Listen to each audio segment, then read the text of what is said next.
आज बात करेंगे फूड पॉइजनिंग या खाद्य विषाक्तन की। क्या हुआ कि एक बार एक लड़की अपने भाई के साथ पार्टी में गई और वहाँ उन्होंने केक, पिज़्ज़ा, बर्गर, गोलगप्पे, कचौड़ी और इस तरह का बहुत सारा खाना खा लिया और बहुत सारा खा लिया। वापस आकर उसके भाई के में बहुत तेज़ दर्द होने लगा और साथ में उल्टी और दस्त भी होने लगे। तो पेट में दर्द और उल्टी और दस्त जैसे लक्षणों पर ध्यान देंगे। तब उसके पिताजी उसे अस्पताल ले गए, जहां डॉक्टर साहब ने बताया कि उसके भाई को फूड पॉइजनिंग या खाद्य विषाक्तन हो गई है। अब पिंकी ने कहा, खाना तो हमें ऊर्जा देता है, तो फिर ये विषाक्त कैसे हो सकता है? मतलब विषाक्त मतलब जहरीला कैसे हो सकता है, हानिकारक कैसे हो सकता है? तो आज हम जानेंगे कि ये खाद्य विषाक्तन या फूड पॉइजनिंग क्या होता है और कब कब और कैसा कैसा खाना हमारे लिए विषाक्त जैसा, जहर जैसा हो जाता है। फूड पॉइजनिंग या खाद्य विषाक्त होने पर व्यक्ति के लक्षण, आप व्यक्ति के लक्षण पर अंडरलाइन करेंगे। लर्न करने के बाद अपनी नोट्स कॉपी में इन्हें लिखेंगे, कॉपी डाउन भी करेंगे इन्हें। फाइन, लेकिन लर्न करने के बाद without looking back at the worksheet या किसी भी बुक से बिना देखे। उल्टी, दस्त, पेट में बहुत तेज दर्द, भूख ना लगना और कई बार बहुत तेज बुखार। आप इन्हें पॉइंट वाइज लिखेंगे कि क्या क्या लक्षण होते हैं। पहला आएगा उल्टी या वॉमिटिंग, दस्त, पेट में बहुत तेज दर्द, ये थर्ड हो जाएगा। भूख ना लगना पांच, चौथा। और बहुत बार तेज बुखार हो जाना, ये पांचवा। ये पांच लक्षण अगर होते हैं तो आप अनुमान लगा सकते हैं कि उस बच्चे को या उस व्यक्ति को खाद्य विषाक्तन या फूड पॉइजनिंग हुई है। कोलाई या सैल्मोनेला नाम के जो सूक्ष्म जीवी होते हैं, वे खाद्य पदार्थों को विषाक्त कर देते हैं। ये नाम बहुत इंपॉर्टेंट है। कोलाई एंड सैल्मोनीला नाम के जो सूक्ष्म जीवी हैं, ये भोजन को जहरीला कर देते हैं।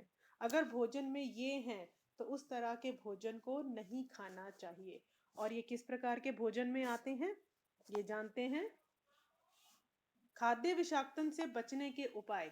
देखिए बेटा, जो खाना साफ नहीं होगा या ढका हुआ नहीं होगा, उसमें कई प्रकार के सूक्ष्म जीवी अपने आप पैदा हो जाते हैं और ये भोजन को, खाद्य पदार्थ को विषाक्त कर देते हैं, जहरीला कर देते हैं। तो हमें साफ भोजन करना है और ढका हुआ भोजन करना है। कहीं भी बाहर जहां अनढका भोजन पड़ा है उस पर कई प्रकार के आपके कीड़े मकोड़े या मक्खियां बैठती हैं, तो वे भोजन को विषाक्त कर देती हैं। वो पता नहीं कौन कौन सी जगह पर बैठी होती हैं जहां से वो गंदगी के कण अपने साथ ले आती हैं। और उनमें ये सूक्ष्म जीवी भी हो सकते हैं और कई बार ये अपने आप भी ऐसी चीजों में पनप जाते हैं। खाना खाने से पहले व बाद में और खाना बनाने से पहले हाथ जरूर धोने चाहिए।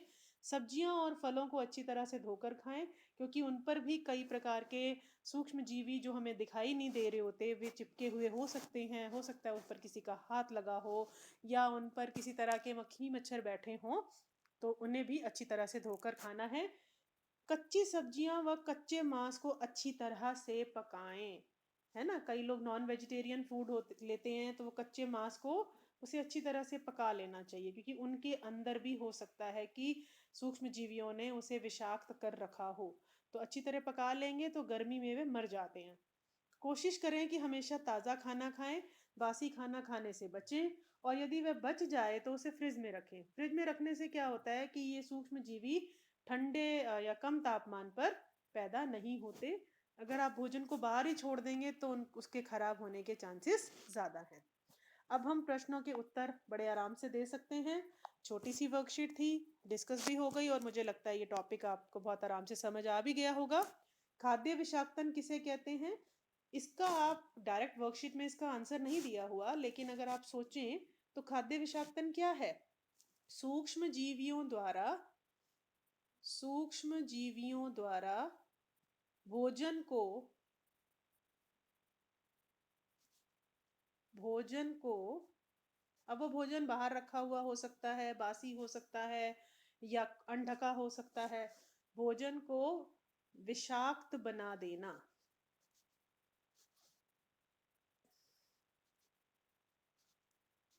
और हमारे द्वारा ऐसे भोजन का इस्तेमाल करना, ऐसे भोजन का इस्तेमाल करना हमें खाद्य विषाक्तन की ओर ले जा सकता है। ठीक है। तो इस प्रकार आप इसका उत्तर लिखेंगे। अगला है, सूक्ष्म जीवियों द्वारा खाद्य पदार्थ विषाक्त कैसे होता है, कैसे बना देते हैं वो विषाक्त। अब आप यहाँ लिखेंगे इसका भी, ये भी आपका डायरेक्ट नहीं है कि सूक्ष्म जीवी कई प्रकार के जहरीले रसायन भोजन में छोड़ देते हैं, भोजन में छोड़ देते हैं, जिससे खाद्य पदार्थ विषाक्त हो जाता है। ठीक है, खाद्य विषाक्तन होने पर मनुष्य में दिखने वाले लक्षण, ये आपका डायरेक्ट वर्कशीट में दिया हुआ है। मैंने आपको बोला ही था कि आप इन्हें पॉइंट्स में लिखेंगे। उल्टी, दस्त, पेट में तेज दर्द, भूख ना लगना और कई बार तेज बुखार, वही पॉइंट्स में लिखेंगे 1, 2, 3, 4 एंड 5। जब भी हो कोशिश करिए अपने आंसर्स पॉइंट्स में लिखिए। अगला क्वेश्चन देखते हैं। दो सूक्ष्म जीवियों के नाम लिखें जो खाद्य विषाक्तन के कारण हैं। तो अभी आपने देखा ही था इसका भी, E coli and salmonella. E coli and salmonella, ये दोनों सूक्ष्म जीवी खाद्य पदार्थों को विषाक्त कर देते हैं। और भी कई तरह के हैं, लेकिन आप अभी इन दो के नाम ही लर्न रखेंगे।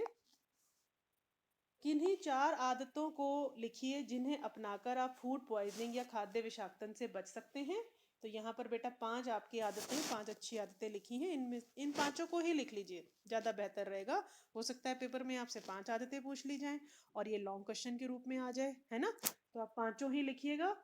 And this was very easy and very important topic. हमें अपनी डेली लाइफ में भी इस तरह के चीज़ों का ध्यान रखना चाहिए फूड पॉइजनिंग से बचने के लिए। साफ सुथरा और ताज़ा और सोचिए, ढका हुआ भोजन करें, ढका हुआ भोजन करें। अब जब भोजन को आप साफ रखेंगे तो अपने हाथों को कैसे गंदा रख सकते हैं, तो हाथ भी साफ रखें जिनसे आपने चीज़ें खानी है। हमारा मुंह कोई डस्टबिन नहीं है जिसमें हम जब मर्जी कोई भी चीज़ उठा के डाल दें।